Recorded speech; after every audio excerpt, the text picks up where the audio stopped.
1,215명을 대상으로 조사한 결과 평균 시급이 8,645원으로 나타났다고 밝혔습니다. 이는 법정 최저시급 8,350원보다 295원 많은 액수입니다. KT의 기가 LTE 광고에 대해 공정거래위원회가 허위 과장 광고 혐의로 제재를 추진하기로 했습니다. 오늘 관련 업계에 따르면 공정위는 최대 속도를 근거로 자사 이동통신 서비스를 기가 LTE라고 광고한 KT를 표시광고법 위반 혐의로 조사해 심사 보고서를 발송하고 위원회에 상정했습니다.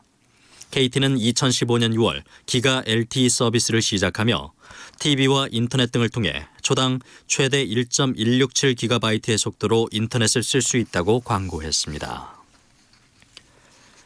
론스타가 하나은행을 상대로 외환은행 매각과 관련해 낸 국제상공회의소 산하 중재재판소 중재 신청이 모두 기각됐습니다. 하나금융지주는 오늘 국제상공회의소 중재재판소 판정부가 보낸 판정문을 확인한 결과 하나은행이 전부 승소했다고 밝혔습니다. 하나 측은 또 이번 판정은 단심으로 끝나며 별도의 불복 절차 없이 종료된다고 덧붙였습니다. 공정거래위원회가 한진칼 대표이사인 조원태 씨를 한진그룹의 새로운 총수로 지정했습니다. 공정위는 오늘 이 같은 내용의 2019년 상호 출자 제한 공시대상 기업 집단 지정 결과를 발표했습니다. 또 총수가 작고한 LG와 두산그룹은 구광무 LG 회장과 박정원 두산그룹 회장이 각각 새 총수로 지정됐습니다. 애경과 다우키움이 자산 5조 원 이상 대기업 집단에 새로 지정됐습니다. 자산 10조 원을 넘긴 카카오와 HDC는 상호 출자 제한 기업 집단으로 분류되었습니다. 공정거래위원회는 오늘 자산 총액 5조 원 이상 대기업 집단 59개와 총수를 지정, 통지했다고 밝혔습니다. 제주항공 상장과 마포 신사옥 준공 등으로 자산이 증가한 애경과 계열 사모펀드와 특수목적회사의 자산이 증가한 다우키움이 새로 이름을 올렸고 계열사 매각 등으로 자산이 줄어든 메리츠금융, 한진중공업, 한솔 등 3개 그룹은 대기업 집단에서 제외됐습니다. 정부가 권역별로 해양 레저 관광 명소를 만드는 등 관련 산업을 키워 일자리 3,000개를 만들겠다고 밝혔습니다. 해양수산부는 오늘 홍남기 경제부총리 주재로 열린 회의에서 해양 레저 관광 활성화 대책을 확정하며 이같이 밝혔습니다. 오늘은 전국에 가끔 구름이 많다가 오후부터 차차 밝아지겠습니다. 또 남부 내륙 지역은 곳에 따라 천둥과 번개를 동반한 소나기가 오겠습니다. 미세먼지 농도는 수도권과 세종, 충북과 충남에서 나쁨 수준을 보이겠습니다. 내일은 전국이 대체로 맑은 가운데 아침 기온은 서울이 16도 등 오늘과 비슷하겠고 낮 기온은 서울이 29도 등 오늘과 비슷하거나 조금 높겠습니다. 바다의 물결은 제주도 남쪽 먼 바다에서 2m 안팎으로 비교적 높게 일겠습니다. 서울의 현지 기온은 27.8도입니다. KBS 제1라디오 4시 경제뉴스 지금까지 아나운서 박노원이었습니다. 4시 10분입니다. KBS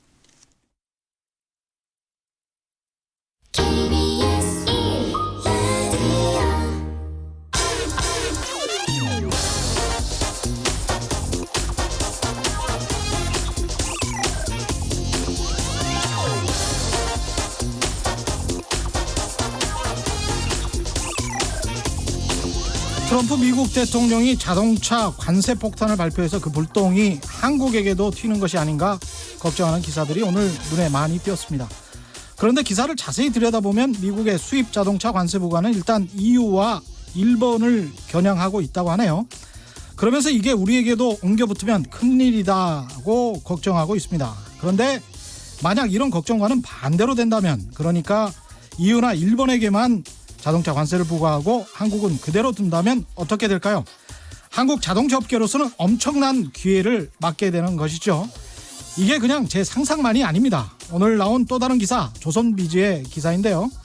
미국과 중국이 무역전쟁을 하는 통에 중국 폭스콘 공장에서 아이폰을 만드는 애플이 추가 관세 폭탄을 맞아서 아이폰 가격이 또 올라갈 우려가 있고, 그렇게 되면 한국의 삼성이나 LG전자가 미국 시장에서 기회를 잡을 수도 있다는 기사가 나왔습니다. 제가 누차 강조합니다마는 경제는 늘 양면이 있습니다. 그런데 한국의 언론은 늘 한 면만을 주로 보도하죠. 위 기사들도 각기 따로 나온 기사들을 제가 취합해서 종합적으로 말씀드린 건데요. 만약 부정적인 기사 하나만 보고 그것만 믿는다면 어디에서도 투자 기회를 찾지는 못할 겁니다. 부자는 늘 투자만 생각하고 일반 빈자는 늘 소비만 생각한다. 저희 프로그램에 고정으로 출연하는 이광수 애널리스트가 인용했던 말이죠. 언론을 제대로 비판적으로 보면 돈을 벌 기회도 찾을 수 있습니다. 안녕하십니까. 세상에 이익이 되는 방송 최경령의 경제쇼 출발합니다.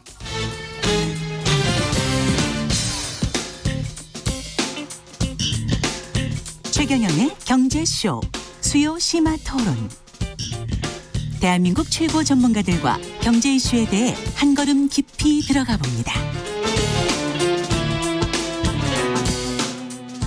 5월 날씨도 좋고 기지면도 많습니다. 나들이 계획하는 분들 많으실 텐데요. 전국 곳곳에서 가족 여행객들을 위한 다양한 지역 축제가 벌어지고 있습니다. 당장 월 초에 열렸던 지역 축제에는 황금 연휴 덕분인지 지난해보다 방문객이 2배로 늘었다고 합니다. 지역 경제 활성에도 좀 도움이 됐으면 좋겠습니다. 하지만 또 매년 거의 1000개 가까운 1000개랍니다. 1000개. 거의 1000개 가까운 지역 축제가 열리고 있어서 그나물의 그 밥이라는 비판도 받고 있습니다. 그래서 오늘은 지역 축제의 현재와 개선책 등에 대해서 짚어보려고 하는데요. 먼저 함께 하실 분 소개해드리겠습니다. 이훈 한양대학교 관광학부 교수 나오셨습니다. 안녕하십니까? 네, 안녕하세요. 이훈입니다. 예. 신익수 매일경제 여행 전문기자 나오셨습니다. 안녕하십니까? 네, 안녕하세요. 반갑습니다. 네.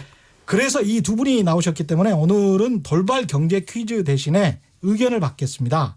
오늘의 심화토론 주제 지역축제니까요.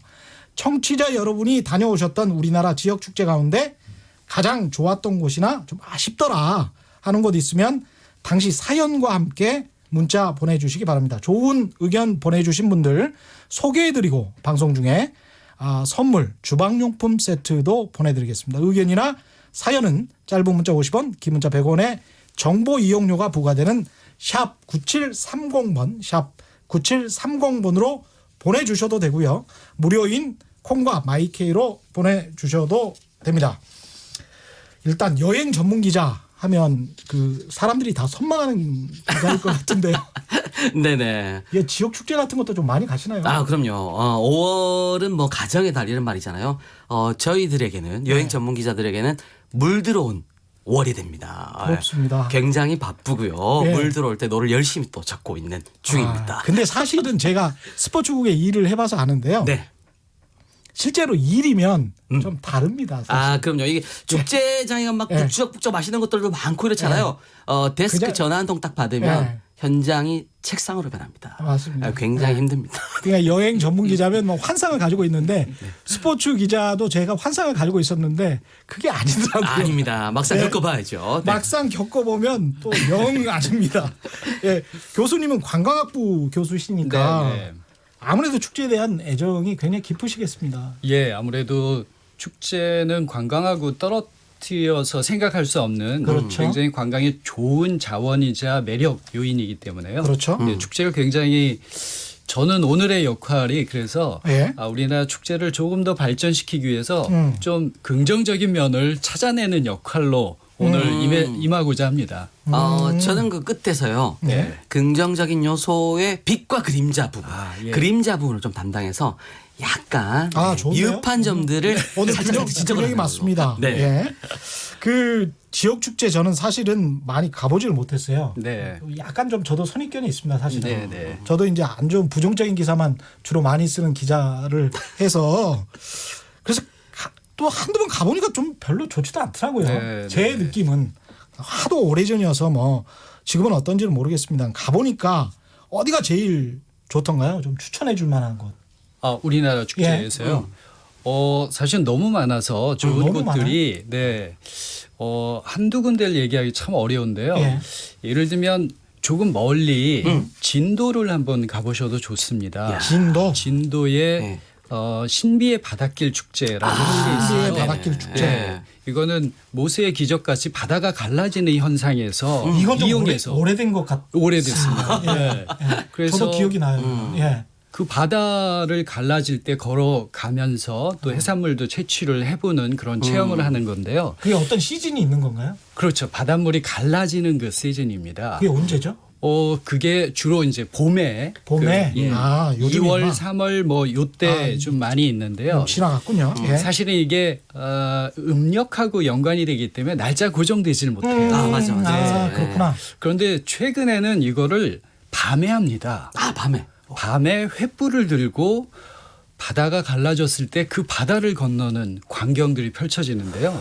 아주 멋있다. 장관입니다. 아주 장관. 아, 저는 청취자분들이 지금 가볼 만한 곳 하나 찍어드릴게요. 예. 어제가 사실은 로즈데이였고요. 예. 스승의 날이고 이번 주말부터 스타트하는 게 있어요. 예. 곡성. 전라남도 곡성? 곡성에 가시면 예. 장미 축제입니다. 아. 사실은 5월의 시작이 한평의 나비고요. 예. 나비 축제 딱 찍고 곡성까지 딱 올라오면서 장미로 어. 장미로 마무리. 거기에 가시면 1,004종 가장 많은 종류의 장미들이 쫙 피어 있거든요. 인증샷도 찍고. 야. 그리고 여기가 사실은 흑자를 내는 대한민국에서 흑자를 내는 몇 안 되는 지역 축제 중에 한 곳이니까 아. 이번에도 또 가셔가지고 우리 청취자분들 네, 많이 팔아주시고 이게 사실 공정 유행이 되거든요. 네, 네. 지역 경제도 살리고 그렇죠. 우리도 재밌고 네. 이런 게 그렇죠. 되니까 즐기시면 되겠습니다. 긍정적인 말씀을 해주셔서 네. 오히려 제가 제가 부정적인 이야기를 해야 되는데 왜 이러죠? 그렇게 하려고 했는데. 네. 예. 하지만 뭐 좋은 것은 좋다고 해야죠. 네. 뭐 어쩔 수가 그럼요. 없죠. 네. 근데 이 두 분 다 하필이면 이제 전라남도 쪽만 이렇게 집중적으로 소개를 네, 해주셨는데 그렇죠. 네. 지역 균형에 맞게 다른 것도 좀 소개를 해주세요.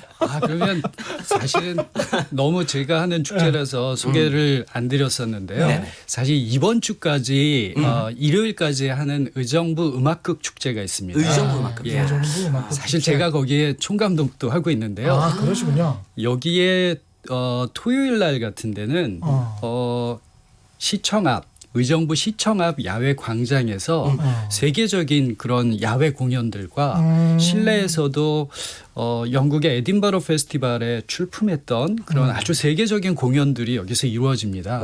굉장히 품격 있고 아주 재미있는 축제를 하니까요. 여기를 방문해도 또 서울에서 가깝기 때문에 네. 방문하셔도 좋을 것 같습니다. 네. 그렇군요. 지금 저 문자 중에서도 신윤란님이 한평 나비 축제 아까 말씀하셨죠. 너무 네, 좋았다고. 네. 너무 좋죠. 좋았어요. 네. 뭐 이렇게 말씀하셨네요. 친정 부모님과 같이 갔고 네. 이 주말이 아니고 주중에 가셔서 특히 좋았다는 말씀을 하셨었고요. 5947님은 충주 무술 축제. 예. 충주에서 무술 축제가 있군요. 충주가 네, 네. 사실은 그 우리나라 전통무의 택견의 네. 또 본산이거든요. 네. 그렇군요. 이크 에이크 하는 거 있잖아요. 아, 예. 네. 그래서 저기서 무술 축제를 또 매년 열고 있는. 네. 꽤 음. 오래된 축제고요. 아, 그렇군요. 굉장히 경쟁적인 요소도 있고 실제 체험도 할 수 있기 때문에 체험도 해볼 수 있군요. 아주 재미있는 축제 중에 하나입니다. 근데 지역 축제가 아까 제가 이제 모두에 말씀드렸습니다만은 1000개 가까이 된다. 실제로는 한 884개? 네, 그렇습니다. 야, 그러면 이게 사실은 거의 매일 뭐 서너 개가 열린다. 숫자로 따지면. 그렇게 볼 수 있죠. 거기다 시기가 좀 중첩될 거 아니야. 날씨 좋은 날 열릴 거니까. 네, 그렇죠. 네. 그러면 뭐 엄청난 보통 건데. 그래서 봄과 가을에 축제들이 정말 많이 예? 열리긴 합니다. 그런데 그 884개는 이제 기준이 2일 이상 지역 주민, 지역 단체, 지방 정부가 개최하고 불특정 다수가 참여하는 축제를 대상으로 했을 때 이 정도 숫자가 된다는 거고요. 하루까지 치면은 이제 더 늘어날 수도 있습니다. 예. 그런데 사실 여기서 한번 그 팩트 체크를 한번 해볼 필요는 있습니다. 예. 우리나라에 이제 한 884개 정도가 축제가 있으면 예. 이게 과연 많은 것이냐 예. 적은 것이냐. 우린 지금 많다라고 이미 단정하고 있잖아요. 그렇죠. 그러면 이제 많다 적다는 어떤 기준과의 비교로 봐야 되는 거 아닐까 생각을 그러네요. 합니다. 예. 네. 그렇다면 일본 같은 경우는 1년에 어느 정도 몇 개의 축제가 있을까요? 많으니까 지금 물어보시는 그렇죠. 거예요. 일본은 한 3,000개 정도 되는 걸로 제가 들었는데 아닌가요? 예. 축제가 한 3만 개에서 4만 개 정도가 되고요. 어마어마하구나. 네. 3만 개? 네. 그리고 이제 캘린더에 나오는 축제. 그러면 이제 관광형으로 찾아갈 수 있는 축제가 되는데 그런 건 한 8천 개가 된다고 합니다. 야. 네. 그리고 예를 들어서 그 삿포로만 해도 축제가 1,000개 정도 된다라고 홈페이지에 오히려 그렇게 나오고 있습니다. 삿포로 한 도시에만. 그렇죠. 예. 그 주죠. 하나의 도죠. 예, 삿포로 예. 도에 그 정도 있고 뭐 사실은 축제 하면은 스페인이 많잖아요. 예. 스페인 많죠. 스페인 같은 경우에는 논문에 따르면 한 10만 개를 얘기를 합니다. 그래서 사실 우리가 한 800개, 900개를 가지고 우리가 많다라고 하는 거는 사실 그 팩트로서는 외국과 과연 많다라고 얘기할 수 있나? 근데 제가 여기 잠깐 첨언을 좀 할게요. 네. 이 나라에서 조사한 거는 800여 개, 1,000개까지 이야기를 하는데 동네 있잖아요. 그러니까 제가 사는 동네가 잠원동인데 거기에 누에 축제를 해요. 잠원이 누에 잠자 쓰거든요. 이런 축제까지 포함을 하면 전국에 네. 어림잡아 15,000개다.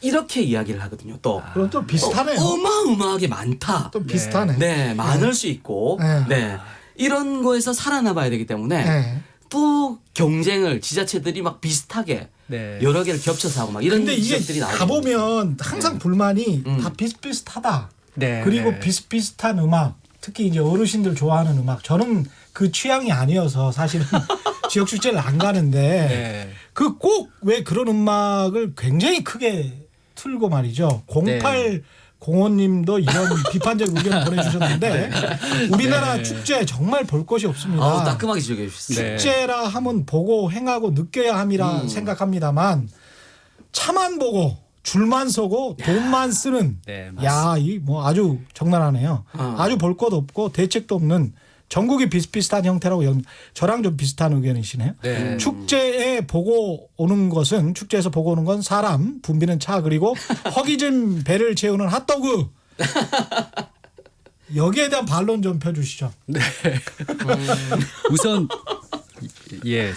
사실은 차별화되지 못한 축제가 너무 네. 많다라고 네. 하는 거는 사실 겸허히 받아들이고요. 그거는 맞는 이야기입니다. 그래서 그거는 앞으로 축제가 발전해야 될 방향이고 개선해야 될 분명한 방향이라고 생각합니다.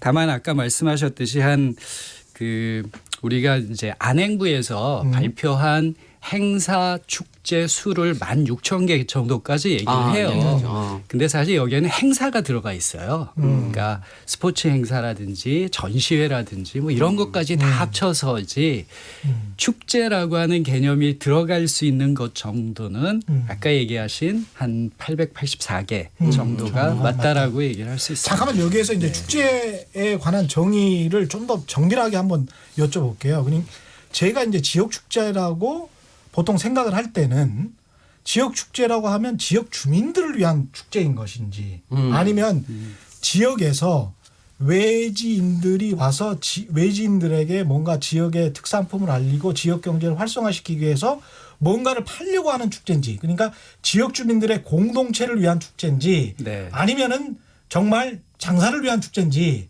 이게 좀 구분돼야 될 필요도 있지 않나 뭐 이런 생각이 듭니다. 네, 그렇습니다. 네. 실제로 좀 구분을 하고 있습니다. 네. 이게 지역 화합형 축제와 관광형 축제를 좀 구분을 하고 있습니다. 그래서 보통은 지역 화합형 축제는 네. 지역 주민들까지 이 재미있게 지내고 우리끼리 음식 나눠 먹고 그렇죠. 그 오랜만에 좀 소원했던 관계가 축제를 통해서 다시 지역의 공동체를 형성할 수 있도록 만드는 것으로 사실 그 목적이 충실하게 실현될 수 있다고 생각을 하고요. 네.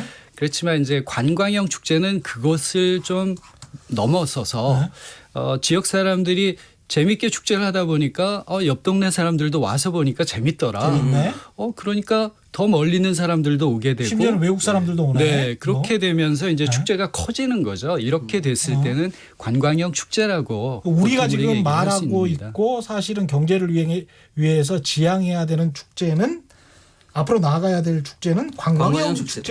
그래서 이게 거죠. 나라에서 문화관광부하고 그다음에 한국관광공사에서 요거를 우수 축제로 지정을 해요 매년 40여 그렇구나. 개씩 그리고 예산을 한 60억 정도 배정을 해가지고 지원을 해주기 때문에 사실 이게 천편일률화 될 수밖에 없는 게 이 예산을 따야 되거든요 지자체 입장에서는. 그러네. 그렇죠. 그래서 옆 동네에서 잘 된다 이러면 서류 작업을 해야 되네. 그렇죠. 똑같이.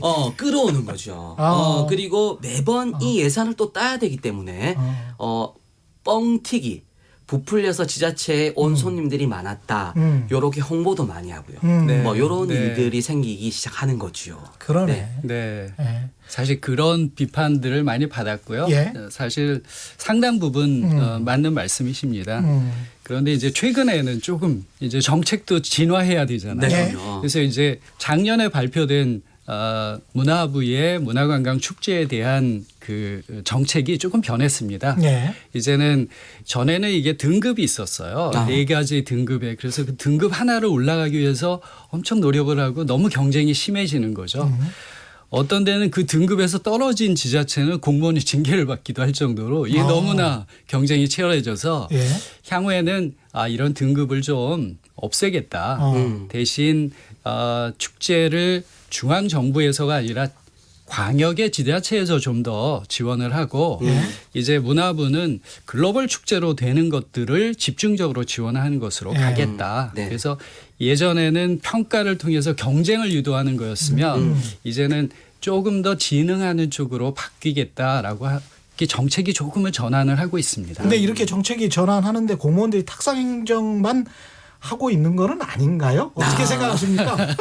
요거는 정말로 짚고 넘어야 될 예. 부분들이 많은데 예.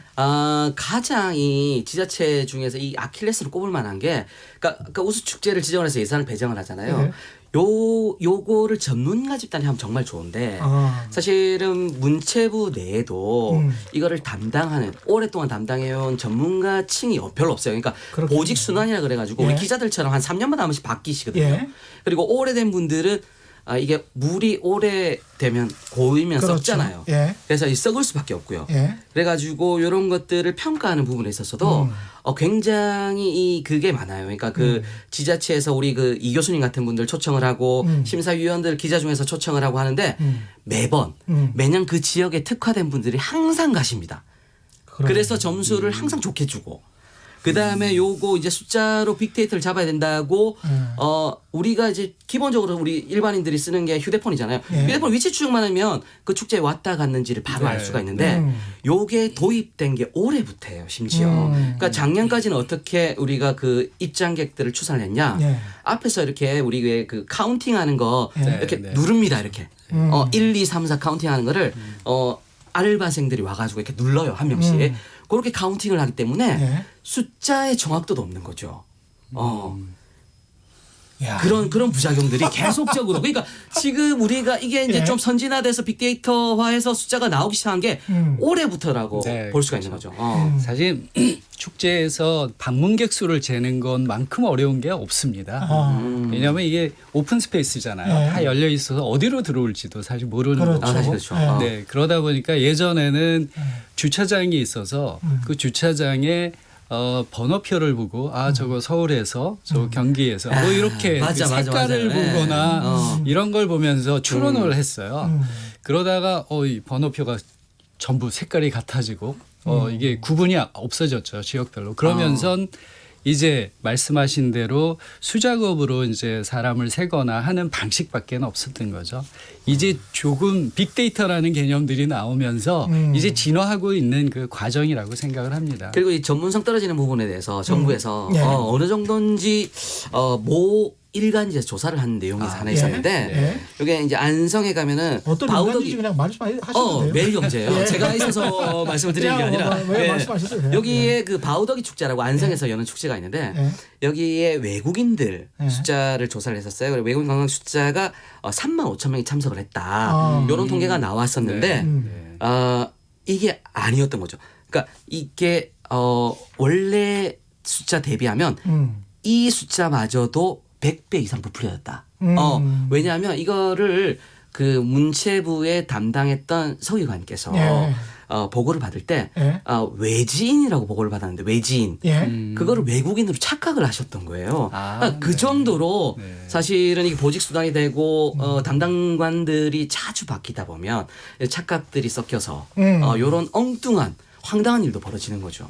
그러네요. 네네. 이게 축제의 평가나 선정 같은 경우도 다른 어떤 뭐 우리가 뭐 국가 예산을 집행을 할 때 네. R&D를 줄 국가 네. 연구 개발비를 탈 뭐 매년 한 20조 원 정도 되는 엄청난 돈인데요.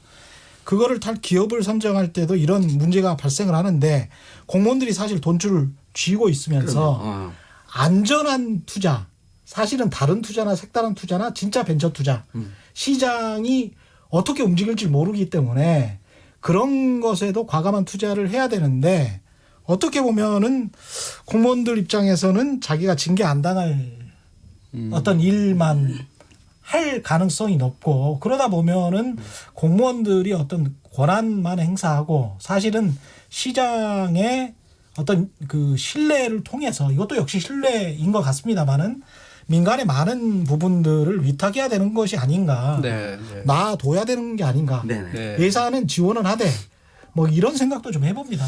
예, 저도 사실은 저는 이제 논문만 쓸 때는 저는 연구자부터 시작했으니까 네네. 논문만 쓸 때는 왜 축제를 지역에서 민간이 안 하고 왜 공무원들이 하는 거야? 그렇죠. 그래서 이거에 대한 비판을 상당히 많이 썼고 그걸 논문으로도 제시를 하고 그랬습니다.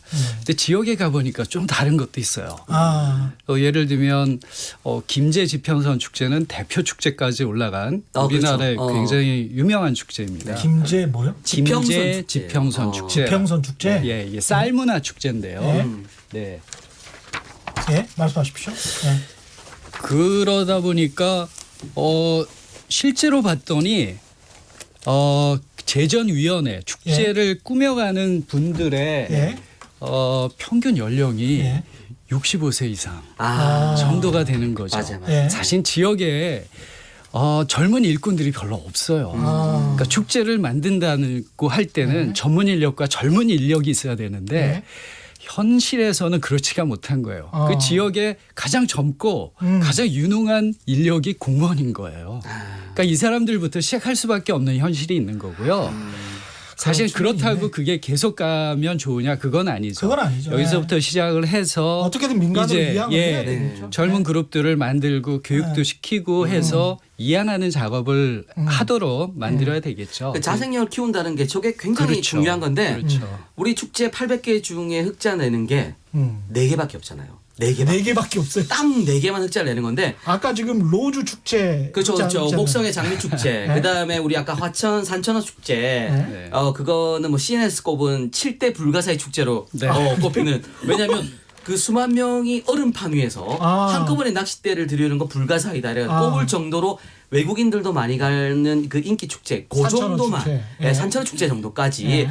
요 정도만 흑자를 그 흑자 규모도 5억에서 10억 정도 굉장히 작은 규모거든요. 네, 네. 네. 그러니까 이게 자립도가 굉장히 중요한 거죠. 이게 자립도가 네. 중요한 이유가 결국은 장기적으로 이게 정부의 도움 없이 쭉 갈 수 있느냐 네, 예. 이런 문제죠. 저도 사실은 경제적 자생력은 굉장히 중요한 이슈예요. 그래서 네. 저도 각 축제들의 이제 특강을 가거나 주제 발표를 할 때 그걸 엄청나게 많이 강조를 합니다. 근데 약간 우리가 축제를 바라보는 시각을 조금 바꿀 필요는 있습니다. 네. 흑자의 기준이 그러면 입장료인가라고 보는 거죠. 입장료인가? 입장료인가? 그런데 축제는 이게 약간 공익적인 측면이 있다는 거죠. 예, 공공성을 기반으로 하는 건데 그것도 맞는 말씀이네. 한번 예. 재밌게 놀아보자. 아니, 노는 게 뭐 그렇게 잘못됐어. 네네. 신나게 그러네. 한번 놀아보려고 하는데 그래서 이거를 다 수익으로만 따지는 거는 또 한계가 있다는 거죠. 우리 국민들이 즐겁게 놀고 네. 지역 주민들이 함께 화합하고 그래서 뭐 얻는 에너지도 굉장할 테니까. 그렇죠. 그리고 공연예술 축제 같은 경우 지역에서 벌어지면서 이게 예술에 대한 감성 또 문화적 감수성 이런 걸 높여주는 거죠.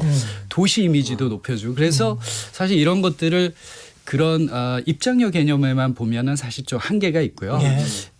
또 한 가지 경제적 측면이라고 하는 것들을 이걸 산업적 측면으로 한번 볼 필요가 있어요. 축제 산업적, 하나만 예. 툭 떨어뜨려 놓지 않고 예를 들어서 말씀하셨듯이 화천 산천어 축제 같은 네. 경우는 그거는 입장료에서 흑자를 내긴 해요. 근데 그거는 뭐 그렇게 많지는 않죠. 그렇죠, 뭐 그렇죠. 10억 내겠죠. 네. 그런데 여기 23일 동안 23일 거의 한 달 가까이 155만 명 정도 방문한다고 해요. 1인당 한 5만 8천 원 정도 씁니다. 거기서. 그러면 직접 경제적인 효과가 지역에 미치는 게 900억 정도 돼요. 약 900억. 경제. 직접적으로? 이 네. 900억이 그 화천 주변에서 다시 또 풀리니까. 예, 풀리면서 지역의 경제가 살아나는 거죠. 예.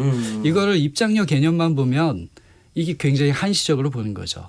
그리고 축제라고 하는 것들이 그냥 다 소비되는 게 아니라 축제를 열기 위해서 부스 임대업이라고 하는 업자들이 그걸로 살아가는 거고 음향이나 조명을 하는 분들, 지역 예술가들이 또 살아가요. 또 지역의 음식점들 이런 정말 파급 공익적인 효과로 측면이 본다면 있네요. 이거를 그렇게 단순한 흑자 적자의 네. 측면에서 바라보는 건 조금 아쉬움이 있습니다. 그러네요. 네, 그런데요. 예. 근데 우리나라가 이제 사실은 축제가 이렇게 많아진 게 네. 그리고 저는 부정적으로 생각이 들었던 게 지방자치제도를 도입하고 나서 그렇지. 무분별하게 군수나 시장님들이 네. 본인들 업적 쌓는다고 맞아요. 예. 막 이렇게 축제를 난립시키다 보니까 지역별 특색이 전혀 없어지고 다 목자판이 돼버리고 네, 네. 뭐 이 난장판이 돼버렸다는 그런 비판이 많이 나왔잖아요. 네. 그래서 지금이라도 좀 선진국처럼 지역별 특색도 살리고 우리 문화도 좀 다채롭게 만들 수 있는 방법은 없을까요? 방법은 많습니다. 그런 이야기를 좀. 그리고 이미 또 그런 방향으로 가고 있는 축제들도 있고요. 예. 예를 들어서 우리가 이제 95년도 지방자치제도가 되면서 좋았던 측면들은 이런 거죠. 그 전까지는 지역의 군수나 시장님들이 굳이 지역 주민의 눈치를 보지 않아도 됐죠. 중앙에서 임명이 되니까. 그러네요. 네. 예. 지방자치제도가 되면서 이제 지역에 관심을 가지고 지역의 문화에도 관심을 가져요. 그러면 이걸 가지고 어떻게 지역 활성화도 시키고 경제도 좀 활성화시킬까 이런 고민을 갖게 되는 거죠. 그럴 때 이제 좋은 사례들이 나옵니다. 해외에서는 에딘버러 페스티벌 같은 거라든지 에딘버러 예. 페스티벌. 뭐 이렇게 2차 대전 이후에 전체적으로 유럽이 굉장히 침체기를 겪을 때 거의 8월 한 달 동안 한 8개에서 10개의 축제를 하면서 도시 전체가 굉장히 활성화되고 이게 축제의 도시로 아예 변하죠. 네. 그냥 8월 한 달은 노는 거군요, 거의. 그렇죠. 예. 거기는 관광객도 많이 오지만 예술가들도 가서 서로 자기들을 발표도 하지만 다른 공연들도 보면서 한 3, 4만 명의 예술가도 모일 정도로 그렇죠. 굉장히 활성화되어 있는 거죠. 또 우리나라에서도 보니까 안동 탈춤 축제라든지 한평 나비라든지 뭐 이런 성공 사례를 보면서 네. 야 그러면 우리가 많은 자금을 갖지 않아도 이렇게 문화적인 걸 가지고 또는 예술적인 걸 가지고 지역을 재밌게도 살게 하고 또 활성화도 시키겠구나. 네. 이런 취지에서 이제 축제들에 대해서 네. 과감하게 투자를 하기 시작한 거죠. 예. 그 중에는 이제 너무 정치적이거나 또는 너무 전문성이 없는 이런 형태로 사실 지속 가능하지 못한 축제들도 있었지만 상대적으로는 괜찮은 성공 모델을 거두었던 축제들도 많이 나타나고 있습니다. 근데 세계적인 축제는 정말 없잖아요. 예. 그러니까 예컨대 뭐 옥토버페스트 예. 독일에서 열리는 그 맥주 축제는 600만 명 관광객에 1조 3,500억 원. 그렇죠. 경제 효과만. 리우의 그 왜 또 카니발 축제. 이거는 100만 명에 8,500억 원. 네. 예. 뭐 그 정도까지 보는데 대한민국 축제 중에 세계적인 건 없다. 예. 예. 여기에 우리나라에서 외국인들 가장 많이 오는 축제를 꼽는 게 보령 머드 정도거든요. 네. 한 네. 200만 명 논다고 뭐 네. 이야기는 하는데 뭐 그 정도. 그러니까 이게 세계적인 어떤 뭐 컨텐츠나 축제의 소재가 없는 것도 이게 분명히 또 한계거든요, 사실은. 그러니까 뭐 우리가 지역에 가서 즐기는 건 정말 좋다 이거죠. 지역 경제를 살리고 좋은데 이게 없는 거죠, 한 방이. 네. 네. 한 방이 없다. 네. 그런 의미에서 사실 광화문이나 경복궁이나 인사동 일대 우리의 가장 전통적이고 외국인이 오면 무조건 이제 그쪽은 가잖아요. 아, 그럼요. 서울에서 그 부분을 사대문 안에 그 핵심적인 부분을 정말 좀 활성화시키면 어떨까 그런 생각도 듭니다. 그러니까 저는 사실은 네. 그래서 세계적인 축제가 왜 없을까 고민을 좀 해봤는데 네. 외국 같은 경우 해외에서는 성공하는 것들이 보면 좀 보편적인 소재예요. 예컨대 춤, 삼바 춤, 그리고 뭐 맥주, 예. 뭐 전 세계적으로 다 통하잖아요. 그렇죠. 근데 대한민국은 뭐 지평선 축제, 머드, 예. 이게 우리나라에 그냥 좀 이게 한계가 있다는 거죠. 소재 자체가. 그래서 방금 말씀하신 사대문 안에 우리 고유의 네. 것 중에 뭔가 있을까? 뭐 궁 같은 게 있잖아요. 궁은 사실은 기로 갈 수가 있거든요. 기. 대한민국의 기. 중국의 기, 동양의 기 하면 또 신비주의로 흐를 수가 있거든요. 그렇죠, 그렇죠. 그래서 같이 엮어가지고 뭐 기라든지 예컨대 그렇죠. 전 세계적으로 통할 수 있는 좀 보편적인 소재를 찾으면 뭔가 좀 되지 않을까. 사실 그 경복궁, 광화문 이런 거리는 네. 자동차가 그렇게 많이 다니면서 궁이 한복판에 있는 경우가 세계적으로도 참 드문 것 같습니다. 제가 보기에. 드물죠. 예. 네, 우리 궁은 예. 굉장히 독보적인 문화재이면서 자산이에요. 네. 사실 그런데 궁축제가 없죠. 있습니다. 궁축제 아, 있어요. 그럼요. 궁축제가 있죠. 있군요. 궁중문화축전이라고 하는 게 있어서 아. 끝나긴 했는데요. 4월 말부터 5월 초까지 열렸는데요. 굉장히 좋은 프로그램과 굉장히 많은 사람들이 사실 옵니다. 외국인도 많이 오고요. 네. 사실 우리나라 궁이 그 전에는 반복해서 사람들이 가지는 않았어요. 한번 가고 나면 건물만 보는 거였기 때문에 그다지 매력적인 곳이 아니었습니다. 네. 근데 우리가 이제 궁을 연구하기 시작했어. 이걸 어떻게 활성화할까? 그래서 문화재청에서도 활용국이 생기면서 이제 궁을 좀 잘 활용하면서 보존도 하자라는 개념이 바뀌었습니다. 그러면서 전 세계 궁들을 저희가 연구를 했어요. 좋은 프로그램 가져오고 우리의 독자적인 컨텐츠들을 만들어내기 시작했죠. 그러면서 지금 이제 창덕궁의 달빛 기행, 예, 경복궁의 별빛 야행, 시간만 있으면 이런 가보고 싶다. 프로그램들은 그런 거는. 세계적인 프로그램입니다. 아주 어. 정말 아름답고요. 예. 여기는 이제 개설을 하면은 5분 내에 다 매진이 되고 있어요. 이미 그 5만 원, 3만 원 정도의 비용인데도 그렇게 매진이 되고 있죠. 좀 전에 말씀드린 궁중문화축전 같은 경우는 이제 4회 정도 됐을 거예요. 그런데 여기에는 이제 매년 문화재청이 아주 대표적인 행사가 되면서 엄청나게 많은 사람들이 오는 궁을 정말 잘 이용하는 그런 축제의 한 전형이라고 볼 수 있는 거죠. 그런데 축제가 예. 이 소재도 굉장히 중요하죠. 보편적 소재가 필요하다라는 말씀에 전적으로 아주 공감을 하고요. 반면에 또 하나 봐야 되는 거는 우리 축제의 역사가 그렇게 길지 않습니다. 일천하다. 예. 우리는 맞아요. 사실은 축제도 문화에 연관돼 있고 그렇죠. 이거는 놀이와 연관돼 있죠. 그런데 우리 역사적 맥락을 같이 가져요. 그렇죠. 그러다 보니까 일제 강점기에 축제들이 사라지죠. 사람이 모이는 거를 지배자 입장에서 좋아하겠어요. 그러네요. 사라지게 됩니다. 전쟁이라고 하는 것들은 모든 노는 문화를 사라지게 만드는 거죠. 그다음에 군부 독재 정권이 있었고. 그렇죠. 그러네. 그러다 보니까 이제 95년 정도부터 사람 모이는 본격적으로 걸 시작된 싫어했었구나. 거죠. 그러니까 해외 축제는 100년을 얘기할 때 네. 우리는 이제 20년을 좀 넘었으니까 조금 좋은 기다려 주기도 좋은 시각으로 하고 보자. 조금 그래야 격려해 줄 필요도 있다라는 차츰차츰 생각을 좋아지지 가집니다. 않을까. 그럼요. 1031님 서울도 관광도시인데 한강에 배라고 띄워 있는 카페들 형편없습니다. 너무 한심해서 옆에 온 외국인에게 창피할 정도인데 한강 주변 식당들 점검 좀 해주세요. 서울시 관계자분들 듣고 계시죠? 여의도 벚꽃축제도 아쉬운 점 너무 많습니다. 저는 여의도 벚꽃축제 잘 안 갑니다. 사람이 많죠. 너무 복잡해요. 네. 너무 복잡해. 왜냐면 그렇죠. 예. 저기서 나오는 쓰레기만 예. 5톤이 된다 그러잖아요. 5톤. 네, 어마어마. 우리나라에서 최경영? 제일 많은 사람들이 오는 축제입니다. 여의도 벚꽃축제. 네. 와서 왔다 갔다만 하죠. 최경영의 경제쇼 남한은 지역축제를 세계인까지 사로잡기 위해서 어떤 방안이 필요한지 이훈 한양대 관광학부 교수와 신익수 매일경제 여행 전문기자와 함께 이야기 나누고 있습니다. 여러분들 이야기들이 아주 흥미로운데요. 외국 사례 아까 에든버러 페스티벌 말씀하셨는데 우리랑 비교해서 뭐가 그렇게 다르고 우리는 뭘 배울 수 있을지 좀 정리를 좀 해보죠. 예, 에딘버러 같은 경우는 사실 도시 자체가 장소성이 굉장히 좋습니다. 옛날 건물들도 있고 네. 그 안에서 이게 공연들을 하니까 예. 그 주변이 전부 다 무대 같은 그런 분위기를 내요. 예. 그러니까 이런 부분들은 사실은 우리가 따라가긴 좀 어렵습니다. 이렇게 오래된 건축물들이 이렇게 잘 남아 있는 곳에서 가능한 거죠.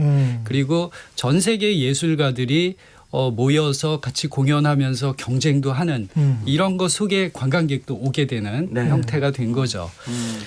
그런데 이제 우리도 잠깐만요. 예. 저 최상현님 의견이 아까 오래전부터 떠 있어가지고 네, 네. 충청도도 육해공군 페스티벌 장관이던데 여기 가면 애국심과 우리 군 장비 기술이 얼마나 디지털화 초전박살 야. 준비되는가를 확실히 깨닫게 됩니다. 이런 말씀하셨습니다. 근데 이게 보편적인 축제가 될 수 있을지는 저는 의문입니다. 왜냐하면 제가 미국에서 한 4년 살았었는데 네. 그 풋볼 대학에서 풋볼을 하잖아요. 예, 예, 엄청 그러면 인기죠. 스텔스기가 그 위로 날라와서 그 축제 그 풋볼이 거의 일종의 축제거든요. 네, 맞습니다. 근데 그 위에 한참 떠 있어요. 그 전체 모습을 장엄합니다. 정말 바로 아래에서 보면 어마어마하게 네. 커요. 그래서 그 스텔스기가 경기장을 완전히 가득 지배하고 있는 그런 영화 같은 장면을 보여주거든요. 그래서 미국인들이나 다른 선진국 시민들이 와서 이게 대단하다라고 느끼지는 못할 것 같다. 그런 생각도 합니다. 그러니까 보편적인 축제 아까 그 맥주나 어떤 보편적인 소재. 테마를 찾아야 되는 거 아닌가 그런 생각도 네, 들고요. 네. 네. 그다음에 그 에딘버러 이야기를 했는데 네. 사실 에딘버러가 성공하게 된 계기 중에 하나가 거기에 전통적으로 볼거리가 또 많잖아요. 그러니까 이게 사실 축제가 성공하려면 무조건 갖춰야 되는 요소 중에 하나인데 네. 그 공통적인 소재로 축제장을 만드는 게 있고요. 그 오픈 장을 하나 만들어 놓고 주변에 원래 또 태생적으로 볼 게 많아야 돼요. 거기 가면은 또 위스키, 에딘버러 하면 또 위스키, 그다음에 네. 또 뭐 귀신 투어, 이게 던전 투어라 그러는데 귀신 투어 뭐 이렇게 볼거리, 할거리, 먹을거리들이 풍부하게 있거든요. 아까 네. 우리 그 네. 청취자분 지적 중에 네. 주변에 뭐 뒤통수만 보고 먹을 게 없고 핫도그밖에 생각 안 하고 이러니까 또 안 되는 거죠, 우리나라는. 네. 그러니까 이벤트성이고 그렇죠. 주변의 볼거리가 사전 구조적으로 좀 시스템적으로 안 갖춰졌다. 네. 뭐 네. 이런 이야기네요. 네. 예. 예. 아 그거에는 뭐 제가 뭐 반론보다도 예. 사실 겸허하게 들어야 되고요. 예. 축제를 공부하거나 준비하는 사람들이 이제 바꿔 나가야 될 측면이라고 생각합니다. 근데 에딘버러에 대해서 조금 하나만 더 추가를 하면 예. 에딘버러의 시작은 굉장히 예술 축제에서 시작했어요. 그게 에딘버러 인터내셔널 페스티벌이에요. 이거는 아주 좋은 공연장에서 세계적으로 수준 높은 공연을 열었습니다. 그런데 여기에 참가하지 못했던 공연들이 되게 소외감을 느끼면서 그 야외 광장에서 공연을 하거나 아니면 학교나 조그만 공연장을 빌려서 공연을 하기 시작했어요. 아, 메인 공연장이 아닌 곳에서. 네, 오히려 소외 의식을 느끼면서 우리는 그러면 우리 나름대로 하자. 이게 이제 에딘버러 프린지 페스티벌입니다. 그런데 이제는 이 프린지가 더 축제적이고 더 많은 관객을 모으고 있어요. 그래서 사실은 축제는 이렇게 역사를 가져가면서 진화하면서 어느 틈에 또 다른 매력과 또 다른 가지치기를 통해서 그 전체적으로 도시 자체를 변하는 그런 효과를 가져오는 거죠. 우리 저 문자에서 굉장히 좀 좋은 그 지적들이 나오고 있는데 네. 방지선님 우리도 축제를 즐길 준비가 되어 준비가 있어야 있어야 돼. 합니다. 네. 이것도 아주 좋은 말씀인 것 같습니다. 네, 되게 중요한 이원진님은 뭐 축제라는 단어보다 우리에게 많은 잔치가 어떨까 이런 말씀하셨는데 제가 어떤 그 국회에 관련된 그 보좌관님한테 이런 말씀을 들은 적이 있는데 지역 주민들이 행복해야 그게 정말 좋은 축제가 될 것 같다. 이런 말.